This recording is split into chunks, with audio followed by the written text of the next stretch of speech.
Thank you for joining us today for a webcast on Yemen, 6 years since Operation Decisive Storm. What has been achieved? I'm Nick Heras, and I'm the Senior Analyst and Program Head for Authoritarianism here at the New Lines Institute for Strategy and Policy. This discussion is the first in a series of collaborative events and research on Yemen that will be done by the New Lines Institute and the Sana'a Center for Strategic Studies. Today, we'll be wrestling with the consequences of Operation Decisive Storm, trying to understand the motivation for the Houthis' push for ultimate power in Yemen, and thinking through ways that this horrible conflict can be stopped and the rebuilding of Yemen can begin. I'll be facilitating today's discussion featuring a truly expert panel of thinkers on Yemen, and I'd like to introduce you to them now. First, Ambassador Barbara Bodine is a distinguished professor in the practice of diplomacy and the director of the Institute for the Study of Diplomacy at Georgetown University. She had an over 30-year distinguished career in the State Department, where she worked on Yemen in many roles, most notably as the U.S. Ambassador to Yemen from 1997 to 2001. Next, Abdulghani al-Iryani is a senior researcher at the Sana'a Center, where he works on the peace process, conflict analysis, and the transformations of the Yemeni state. He has over 30 years' experience as a political and development consultant, including working on Yemen in senior roles at the UN and at the World Bank. And our third panelist, Maysaa Shujaa Al-Deen, is a non-resident fellow at the Sana'a Center. Maysaa is a widely published journalist and analyst on issues pertaining to Yemen. She is also the author of several deeply insightful studies on the Houthi movement, the Yemeni Zaidi community, and the potential future role that the Houthis will play in Yemen. Now, just as a reminder, members of our audience can ask a question using the Q&A chat window on Zoom. I will try to get to some audience questions later on in our discussion. Ambassador Bodine, Abdulghani, and Maysaa, thank you for joining us for today's discussion. So I'd like to start us off quickly by going over the state of the situation as it now stands in Yemen. Operation Decisive Storm has not achieved its objectives.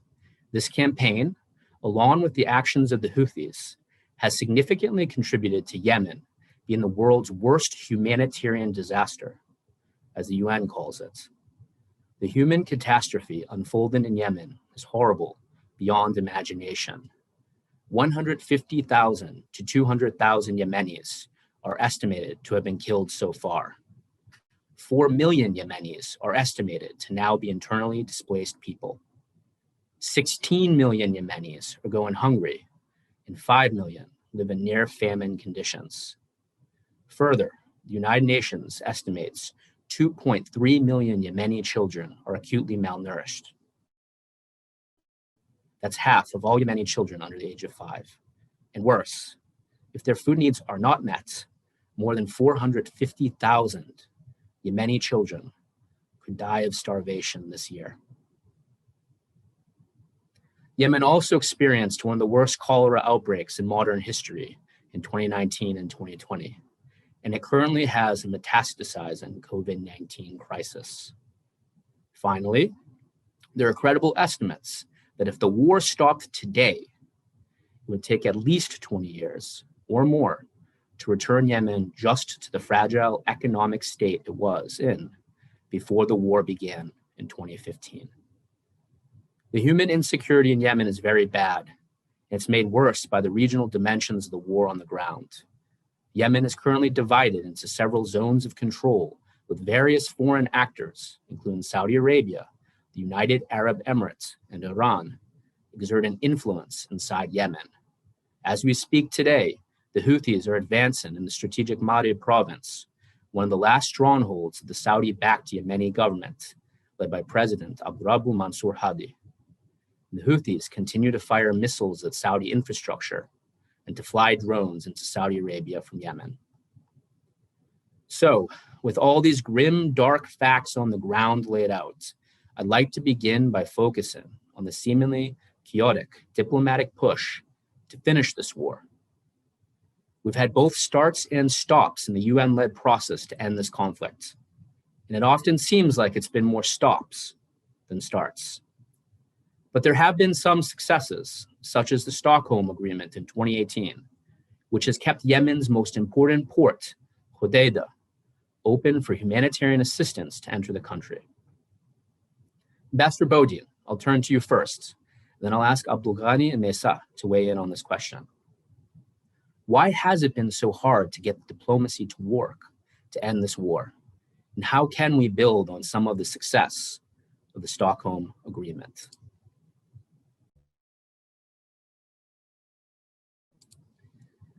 Ambassador Bodine, you're muted.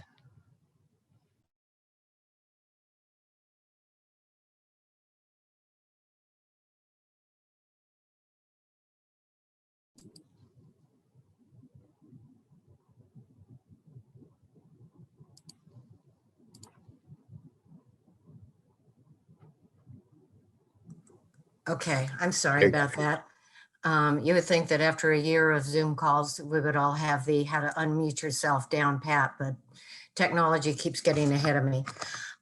So anyway, thank you for the first cut on such a simple question as why hasn't the war stopped sooner? Civil wars, unfortunately, do tend to take a number of years to burn through.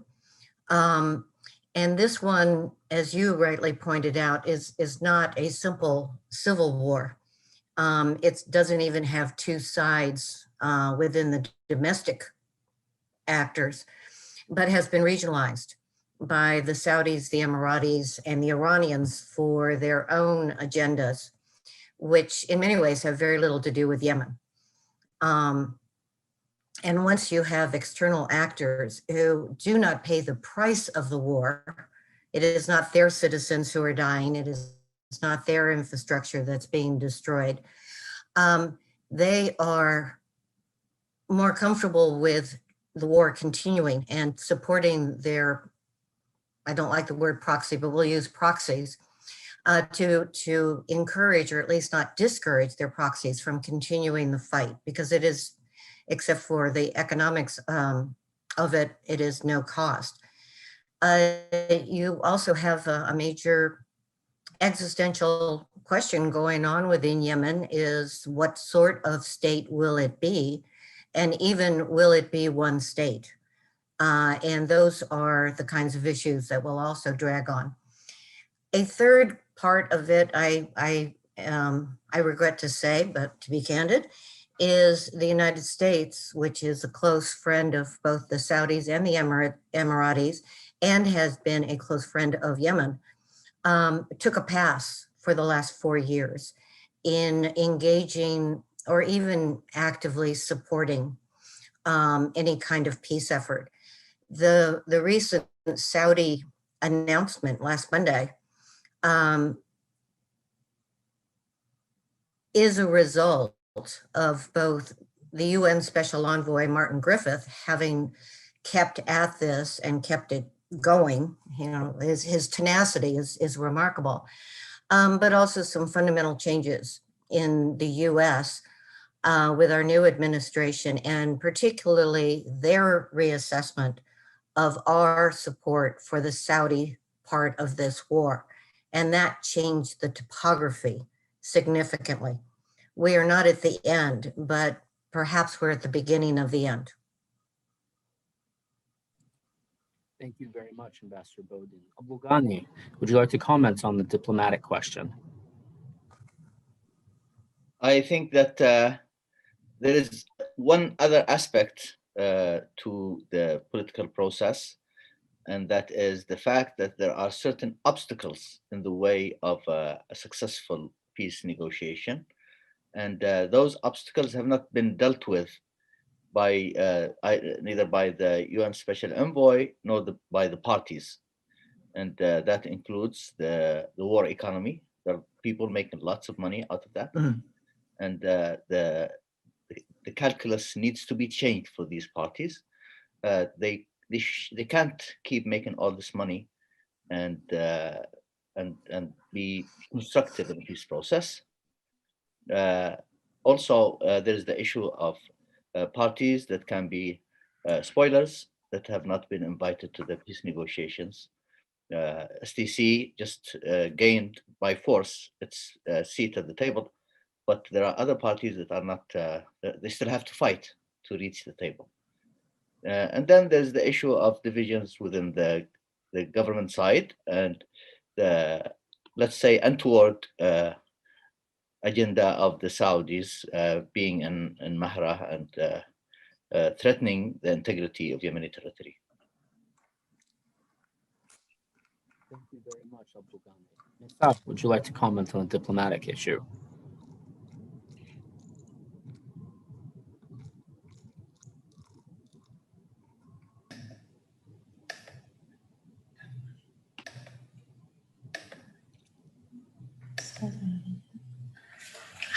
Hi.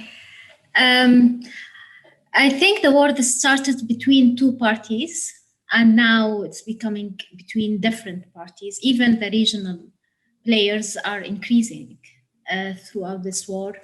It started between Saudis and Iranian, or somehow the militia supported by Iran, and the Saudis and Emiratis from another side. Now, most of the Gulf states involved, except Kuwait, but all of them, they are involved in this war. And this war also influenced by the Gulf Rift, also between the conflict between the Qataris and the Saudis at some point.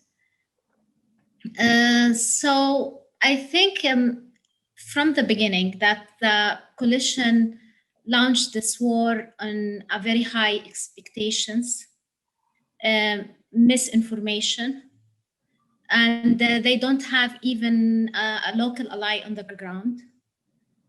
So this take from them a long time even to take the southern territories and force the Houthis to withdraw from this area in Yemen.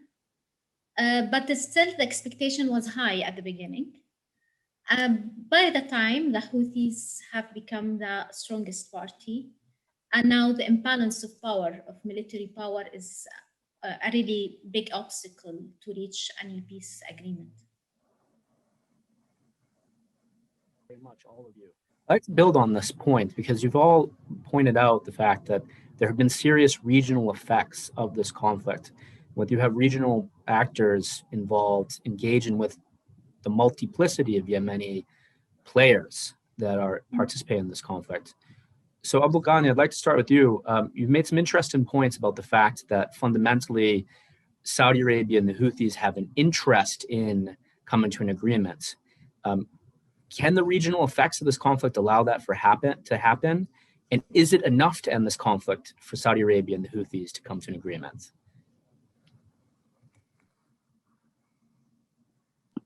An agreement between the Saudis and the Houthis is a prerequisite for successful negotiations, but that is not enough to make the negotiations succeed. So they can happen. And of course, the obstacle that stands in the way is the deep distrust between the parties. I think that the moderates and the Houthi leadership realize that the currency of Iran, which is military technology and training, is good for the wartime, but is not good for the peacetime. In peacetime, Yemen will need reconstruction, will need to pay salaries, will need to provide services, and clearly the Arab Gulf states, Saudi Arabia primarily, will cover these expenses. So any successful peace agreement requires an advanced understanding between the Houthis and the Saudis. And I think that there were signs of that during the Kuwait negotiations.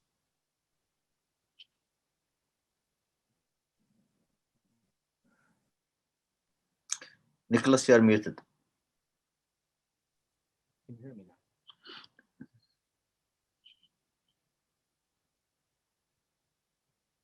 Thank you very much, Abdulghani. Maysaa, would you like to weigh in on this issue? Yeah, about the regional aspect. I will say that it is easy to solve the problem between the Saudis and the Houthis. It is the easiest part, maybe. It's not very easy, but it is much easier than the local agreement. Sharing power and how we can share power, how we can make a kind of local governance, how we can decentralize the Yemeni state, it's very complicated. We have tens of militias on the ground, and all of them, they are afraid because the Houthis is much more stronger than them.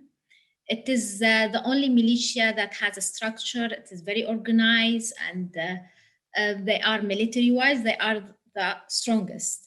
So the rest of the local social and the military powers, they are afraid from this kind of imbalanced power. And if the coalition withdraw, so they will be much weaker in front of the Houthis, so the Houthis can take their part or their share easily. And we have a bad experience in how the Houthis, they are not very committed to their agreements. The idea here that also the Houthis now, they are behaving as a ruler in their area, as the state, and they are applying their vision, their religious vision. For example, they change the education curriculum, they start to force their social code. They are doing many things that they are behaving as people who are going to behave as a state, not going to share power with others. And also the STC in the south, which is the strongest military power in south. It's not the only one, but it is the strongest, we can say. Also, if they are going to share with the Houthi, to share the power with the Houthis, that will make them in a big trouble in front of their supporters, because they are calling for separation of the south, and their supporters now, they are complaining that they are not firm enough with the government, with Hadi, who's closer than the Houthis.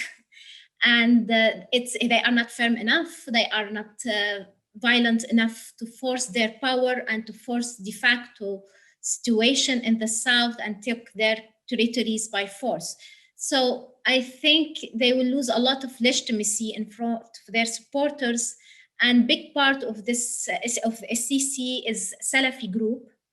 So there is another reason that doesn't make them unwilling to share power with the Houthis, or not enthusiastic to share power with the Houthis, because they are Salafis, so they have another reason. It's not also about the southern cause, it's about the ideological reason or the sectarian reason, which is that they are Salafis and they don't feel that they need to share power with Shia militia in the north, while they are demanding as an independent southern state, and they think that they can restore the southern state, which is, I have to say that the southern state it was 23 years between 1967 until 1990, and the age of the unity is 30 years. So they are calling for a state which is now, there is nothing from this state has remained on the ground,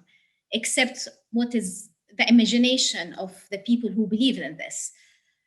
Before that, before 1967, South was different political entities, and now this is the situation in South. They are different entities, and the North also the same thing. So dividing Yemen is not the solution. Keeping Yemen united is not as an easy solution. So I think this is a really big problem, because when you talk about sharing power, sometimes we are making it very easy, because I have to remind the people that Yemenis share power between 1990 until 1994, and this led to war in 1994.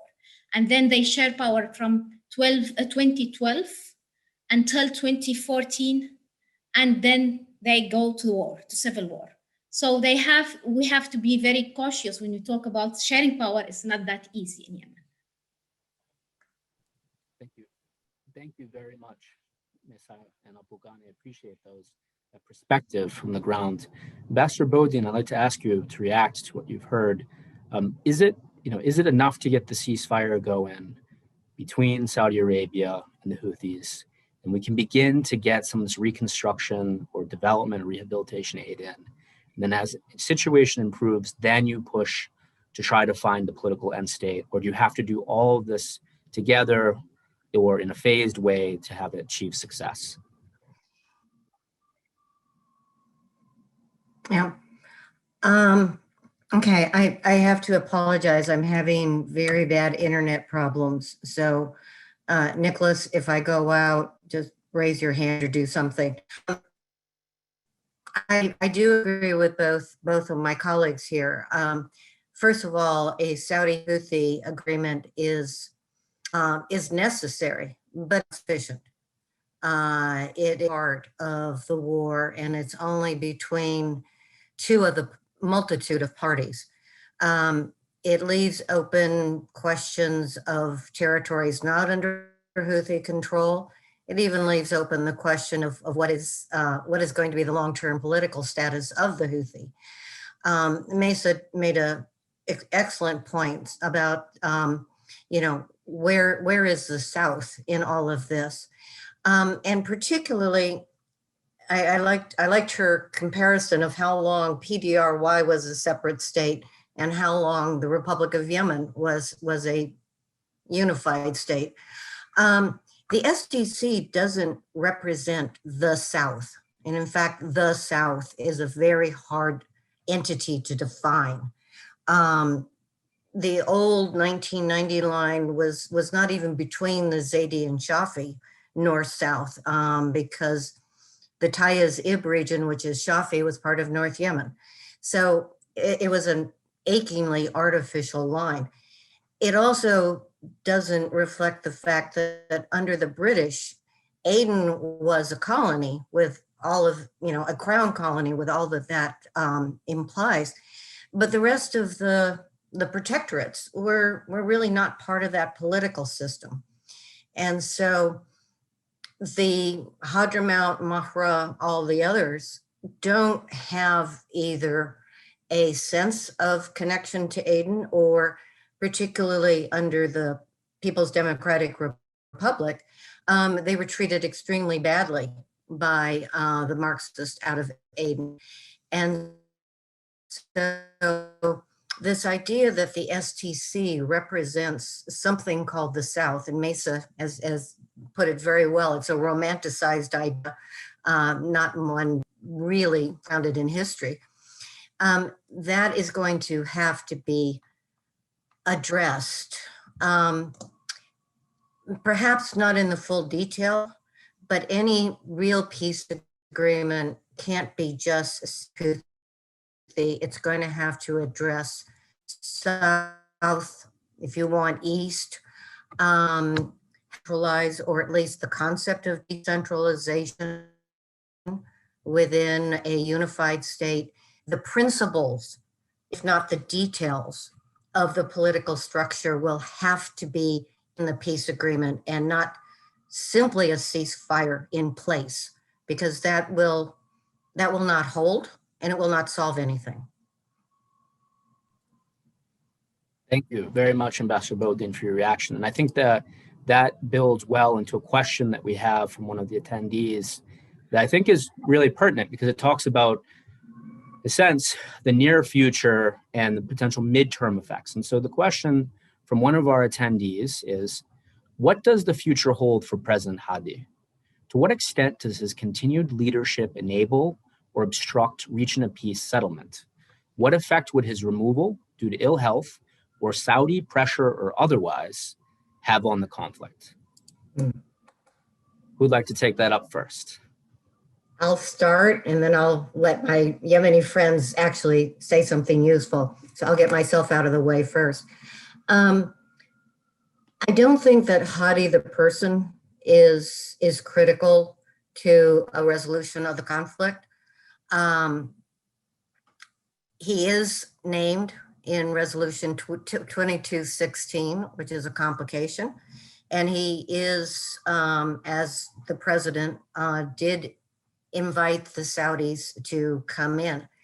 And so there's a little bit of a legitimacy issue of the Saudi coalition, whatever is left of it, even being involved if Hadi himself is not there, since he is tagged.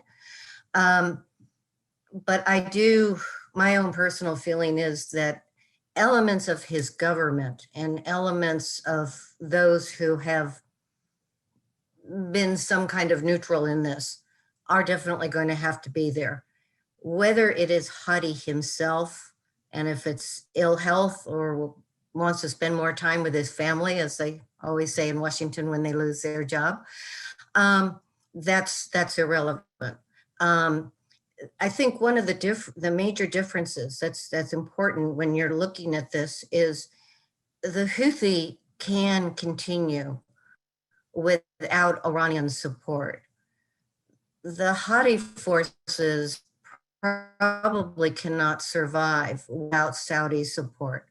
And that imbalance, I think we're already seeing. It said that it was contingent upon the agreement of the Houthi and the Hadi government. Everybody is talking about it, including us here, as a Saudi Houthi agreement. So I think you have to sort of take what is a legitimate government partner in peace talks, whether or not Hadi himself is there. Now, we do have another complication, is that, were Hadi to step down for whatever reason, his vice president, Ali Mohsen, is probably less acceptable as a negotiating partner than Hadi is. He has a history with the Houthi, he has a history and he has a history of his own. And so that is going to be how you finesse that side of the negotiation, who's at the table and what the terms are. That is going to be a very, very difficult piece to play. And I will now turn it over to my Yemeni colleagues to put some meat on that. Thank you, Ambassador Bodine. I just think that's a really, really important point that you raise about Ali Mohsen. Is he even more toxic, so to speak, as a negotiator? But also the idea that, the Houthi don't necessarily need Iran to succeed in their objectives. Hadi is very much dependent on Saudi Arabia. So I think those are two very important points that set the scene well. Abdulghani or Maysaa? I will go ahead. Lack of effective leadership on the part of the government has been one of the key obstacles to peace over the past 6 years. It's not just Hadi who is totally ineffective, but also the entire office of the presidency. I mean, the people and the structure are both unsuitable to a situation as we are in. The presidency, the leadership should be collective, where different parties are represented, and that allows voice for all stakeholders in the conflict. Hadi is, as much as Hadi is dependent on the Saudis are also dependent on Hadi. It is very much like the South Vietnamese president during the American intervention in Vietnam. And you know how well that turned out. Exactly. It's usually a toxic formula.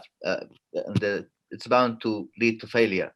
The Saudis want to maintain the legitimacy of their intervention, and that's why they keep Hadi. But that is not going to lead to success, definitely. They could transfer legitimacy to a presidential council or to the parliament. There are many options that there's no time to discuss now. But Hadi's monopolization of legitimacy has really been a serious obstacle to peace in Yemen. Yeah.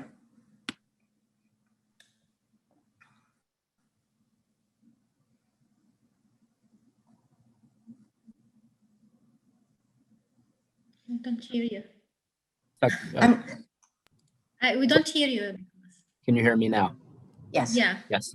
Maysaa, did you want to make a comment on what Ambassador Bodine? I don't have a lot to add, but I have to say something about the legitimate government, what's called the legitimate government. government. The real power inside this government is Islah Party, actually. But Hadi, as a person, if the Saudis decided to abandon him, he doesn't have any power, actually. And he's worth, yeah, I mean, he doesn't worth anything. He's not Ali Abdullah Saleh. Ali Abdullah Saleh was a charismatic, was a leader. So even if when he leaves the power, he remain a strong and an important person inside the political game in Yemen. But Hadi, he's not like that. Hadi created, what created him is the chair. And if you remove this chair, Hadi doesn't worth anything, actually. So, but the only important player in this umbrella, which is called the government, the legitimate government, it is the Brotherhood Islah Party. And the problem that Ali Mohsen also has a strong connection with the Islah Party. And you know, the enemies of Islah Party is a lot now, regionally and locally. Locally Houthis, STC, and regionally UAE, and the Saudis doesn't trust them anymore as it was before. But they are still important power inside Yemen. They are controlling Taiz, and they have some influence in Marib. And most of the what is called the National Army, which is affiliated the government, it is from the Brotherhood, or it is dominating by them. An important point that I have come up in this discussion. The question of agency, how much agency do the local Yemeni actors have in terms of not only determining sort of their next moves in this conflict, but their interactions with their potential foreign patrons. If we were to get a ceasefire, let's say it happened today or tomorrow, and the Houthis and the Saudi Arabia have come to an agreement, we still have, as has been raised, the STC. We have all the multiple actors in the south as well as this question of what happens with Hadi. You know, is there a first step that you could see emerge in terms of the local Yemeni actors exerting their agency to try to act independently of their foreign patrons? Or is the situation in Yemen so far gone in terms of the humanitarian crisis, as well as the need to rebuild, that what we're looking at is a need to have all the regional players aligned to get some progress?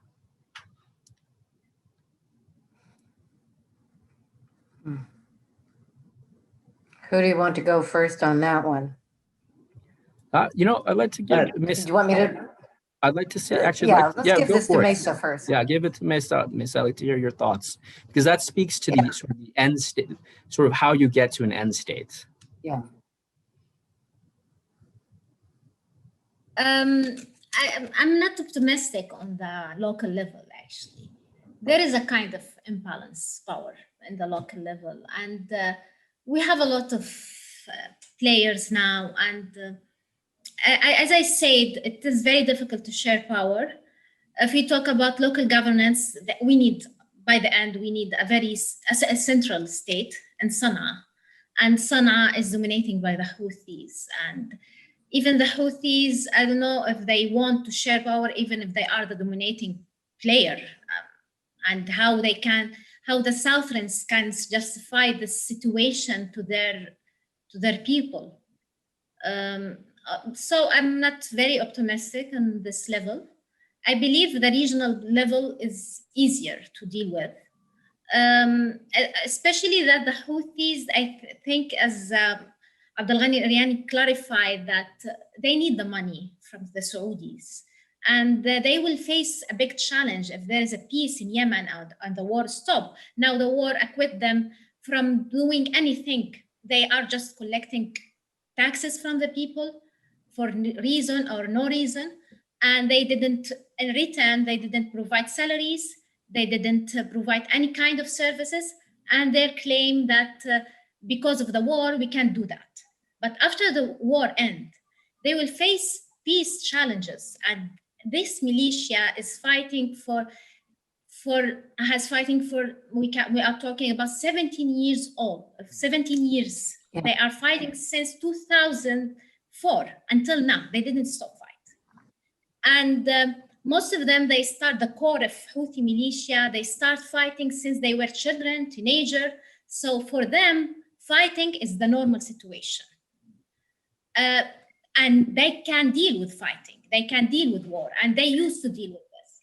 But what about peace? They don't have any vision, I believe that.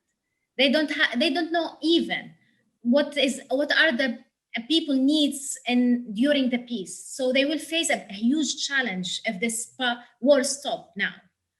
And I think now they are overconfident because they are very strong military-wise, but they may lose a big part of their confidence if they face the challenges of peace and if they face the society without the Brexit of the war, without claiming that this war is the reason that we are not providing this and that. And this is what I can say. Thank you. Yeah. Abdulghani, would you like to make a comment on that? Yes, the end state. I think that Houthis are very good at fighting, and that makes them look very, very big. The end of the shooting will finally reveal the true size of the Houthis, which I think is totally exaggerated because of conflict. The Houthis, as a movement, are composed of a core ideological militant Zaydis who would like to continue fighting because it's jihad. And then they allied themselves with the Sana'a-based political elite that used to work for President Saleh.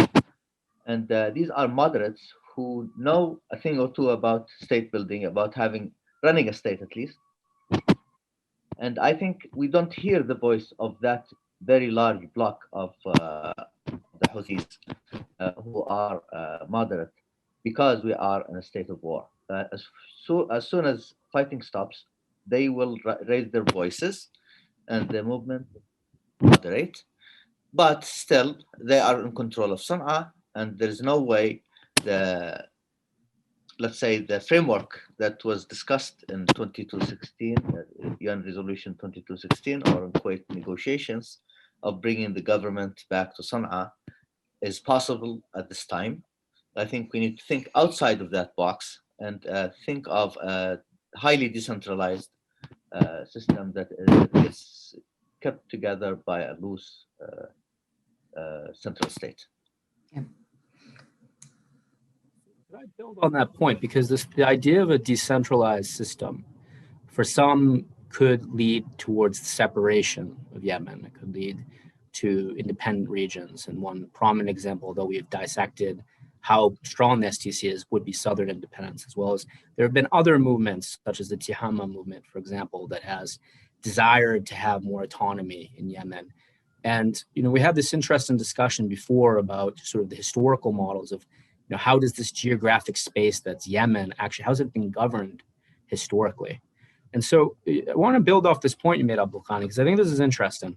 If one of the best possible models we can have is some sort of decentralized system where everyone still is connected to a common Yemeni concept of a nation, is there a place where you could implement that first? And can you do that if the Houthis continue to have a military campaign that seems to seek to subordinate all the other regions under its control or influence? Let me start by casting a little bit of a light on the history of Yemeni statehood. Yemen has a history of 3,000 years of statehood. 2,940 of them were highly decentralized, federated model. And each state of those, each dynasty, such as the Sulahids, the Rasulids, etc., lasted for hundreds of years or tens of years. And then we had the attempt at a highly centralized state in the 60s in the south and in the north, and they didn't last very long. Both models were failure. And then we had the model of the unified Yemen, also centralized, and it failed as well. So clearly Yemen is more appropriate the more appropriate model of state control is highly decentralized. And I'd like to point out that decentralization is what destroyed Yemen, not the lack of it. Right now, we don't have a central state, and we are still held together by the concept of the Yemeni state. Maysaa or Ambassador Bodine, would you like to build on? Yeah,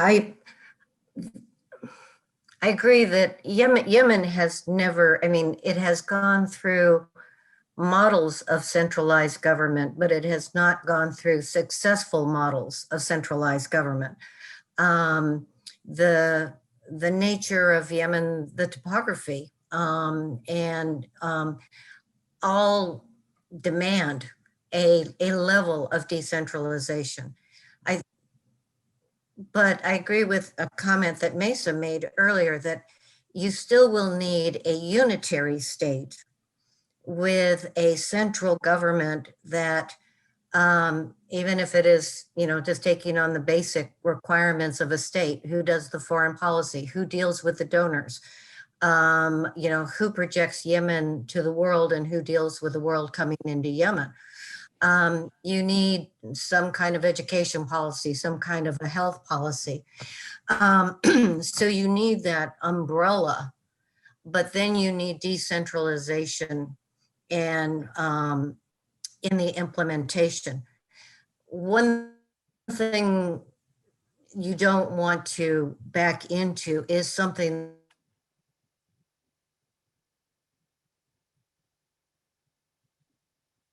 It seems that your sound has frozen.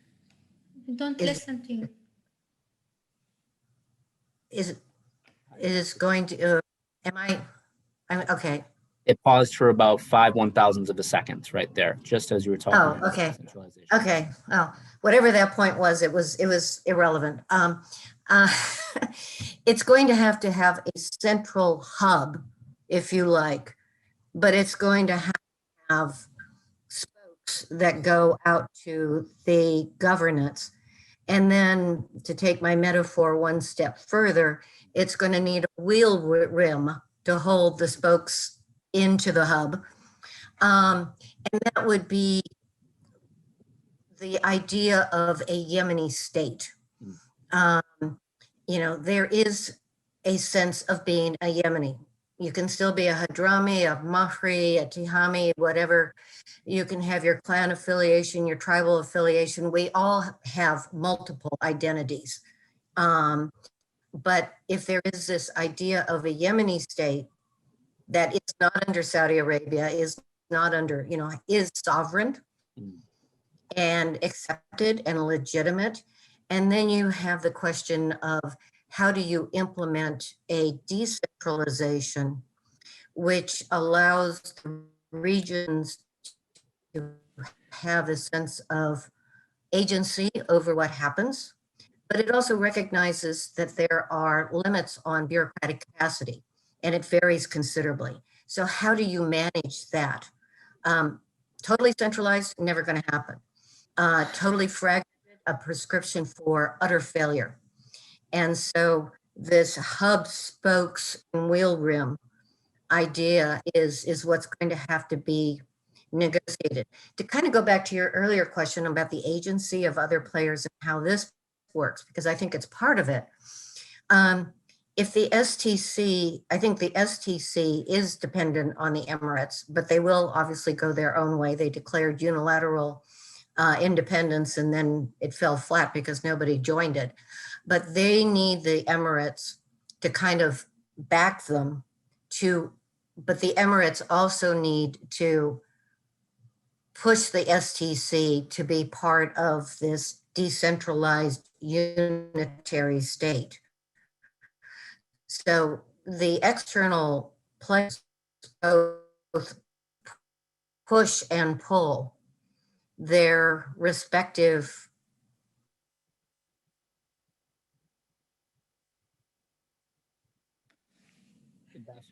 decentralization, not demand an autonomy, which is not sustainable and not really feasible. Thank you, Ambassador Bodine. Actually, I wanted to ask Maysaa, because you've done a lot of work looking at the Houthi movement and how it interacts, this sort of wheel and spoke model that Ambassador Bodine has outlined for us. With the current mindset of the Houthis, what would need to happen for the Houthis to be able to accept it? Can they accept that? Or are they really trying to dominate Yemen, projecting power from the north, projecting power that way?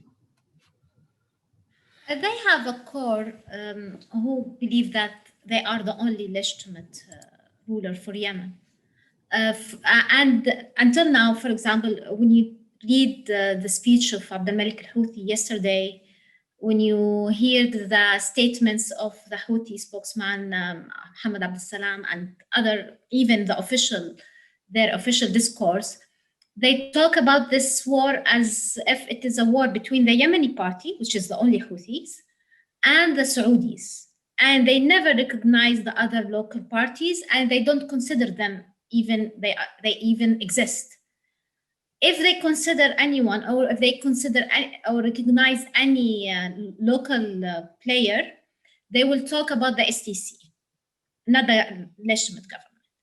And when they talk about the STC, even they talk about them as mercenaries. So they are the only people who represent the Yemeni party. They are the only legitimate people. So I think they believe, they have that belief, religious, and also they relied on their historical legacy in imama, that they are the only legitimate people for Yemen. But in the short time, the Houthis, they may show a kind of pragmatism. They may be pragmatic for a while, but until when? This is the question. But they could be pragmatic if they found some incentive, some motivation or something tempting them to do this thing. But they have a core, an ideological core, who always do pressure on them, that don't recognize anyone, and they believe that they aren't the only right one, the only Yemeni one, the only Muslim even party in Yemen. It is the Houthis.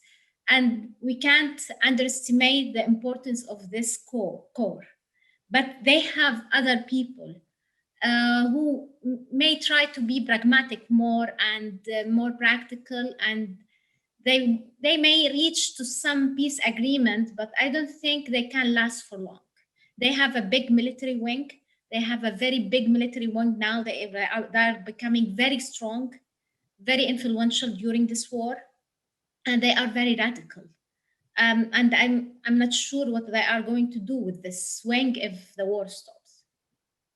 Well, this is a very important point because, Can you raise your voice, Nicholas? Yeah. This is a very important point because, Abdulghani, I know you have referred to the fact that the Houthis may have won this conflict in the past, but if they don't have the sense that they have won enough, then this conflict could continue, or the conditions to have a sustainable peace could continue. So that sort of leads me to my last sort of major overarching question, which is that if we're looking at an opportunity to get a diplomatic breakthrough between Saudi Arabia and the Houthis that could end this conflict in the near to midterm, but the underlying conditions of the conflict, which the local actors do not believe, especially the Houthis do not believe that they have won. Is there anything that the international community can do to get the Houthis to realize the gravity of the situation? And then building on that, what type of policy options should the US have towards the conflict, towards the Houthis, and then towards a sustainable peace in Yemen that it can realistically enact? I know that's two big questions, but I think I'd like to end the discussion on them. Right. Let me start by saying that the Saudis have gotten too much of a good thing from the international community, and that was self-defeating. UN Security Council Resolution 2216 sanctioned the Houthis and made it necessary for them to adapt to a very harsh climate of international climate. And then that made them stronger, and the international community lost all leverage on them. And on the other hand, the government, the internationally recognized government, became reliant on international support and became lax and weak. So they defeated themselves basically by being too relaxed and too corrupt. And the Saudis have also got themselves in a bad spot by isolating the Houthis and forcing them to become this military power that it is now. International influence, international leverage could be sustained by having the UN take a neutral position between the two parties, make it let's say attractive for the Houthis to engage the international community. And that cannot be done by isolating them. What we need to stop the war is to change the calculus of the warring parties. So people want those who could not defeat the Houthis in the battleground want to defeat them in the international arena, and that's not going to happen. It's just a pipe dream. We need to bring the Houthis into this process, and they need to see something.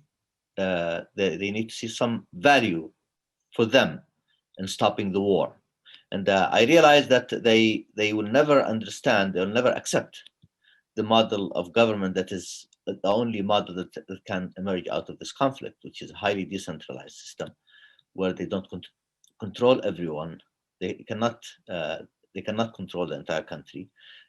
Basically, it will have to be, all factions will have to be autonomous in the context of a loose, decentralized state where the central state is more of a regulator than an executive, and allow the governorates to run their own affairs.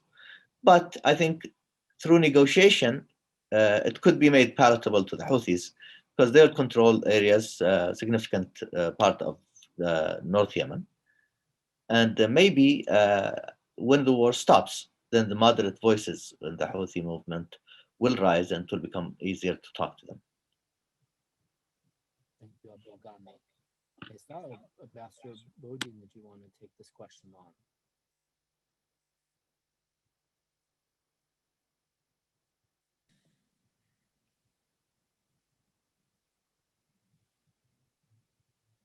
Can you hear me? No, we don't hear you. Okay, you can hear me now. Yes. Okay. Would either of you like to take this question on? What is the question? We don't hear you. The question being, if the Houthi are not incentive, if the Houthi believe Let me that just they, expand and then we'll get.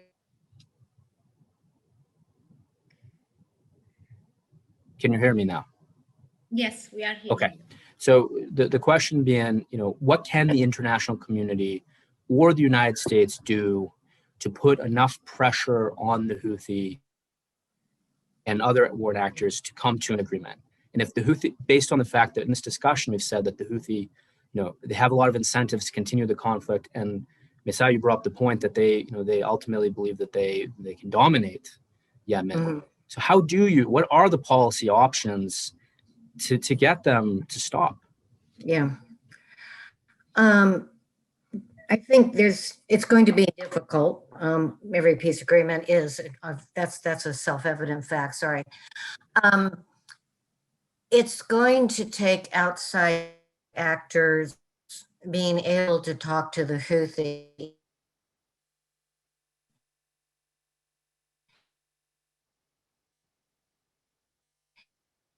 and make it clear to them that, particularly from the U.S., that we have signaled, for example, we took the Houthi off the terrorism list immediately. We signaled humanitarian assistance in Houthi-controlled areas, that we would stop supporting Saudi offensive operations in Yemen. and that we were even reviewing our arms sales to Saudi Arabia. That should have signaled to the Houthi that this is the time for them to reciprocate. And the fact that the Saudi peace plan of last Monday included opening Sana'a airport, facilitating trade through Hodeidah, this joint reserve that would pay civil servants, as well as the ceasefire. Those were not just Houthi demands, those are actually the demands of the international community in order to get humanitarian assistance and get money flowing again. There has to be someone, I don't know if it's the Iranians, if it's the Omanis, if it's somebody else, who goes to the Houthi leadership and says, you have gotten basically what you're going to get. You might be able to take Marib.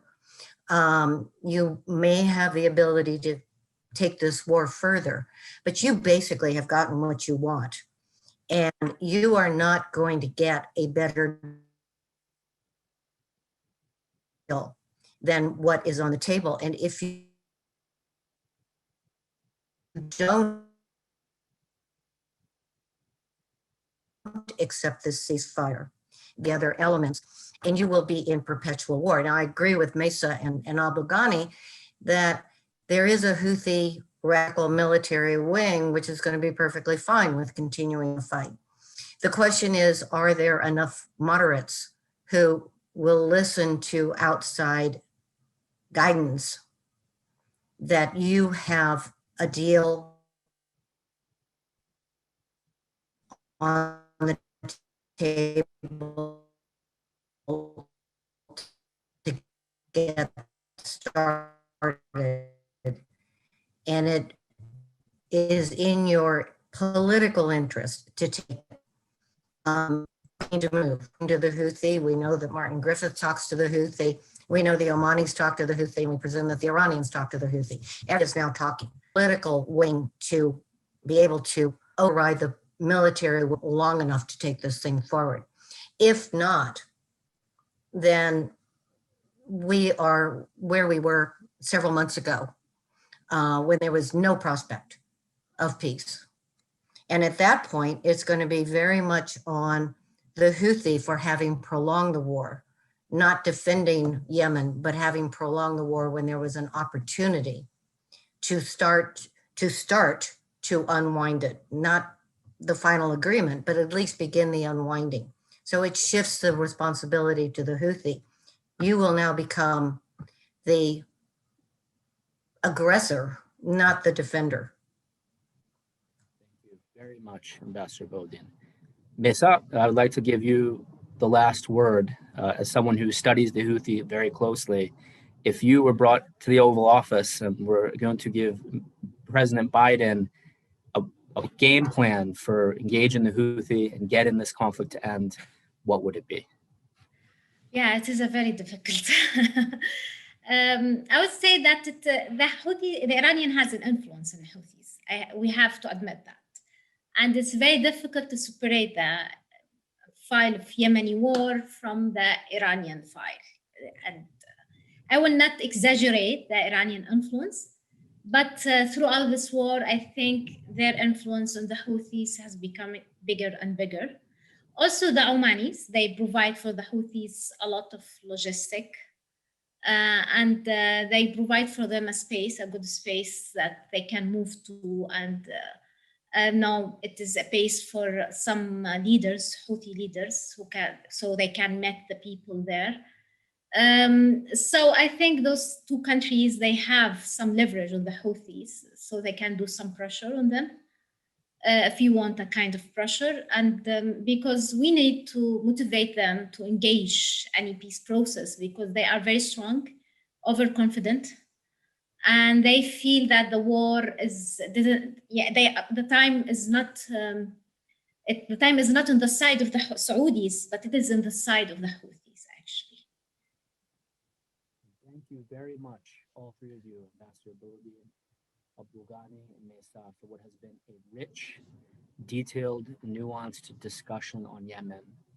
Let us all hope that the year ahead is better for Yemen than the years that have preceded it. and let us hope for a better future for the people of Yemen who deserve it. Thank you for joining us today. And thank you, all of you, for joining us on this discussion. You can follow this video on our YouTube, New Lines Institute YouTube channel, and please follow us on Twitter. Thank you. Thank you.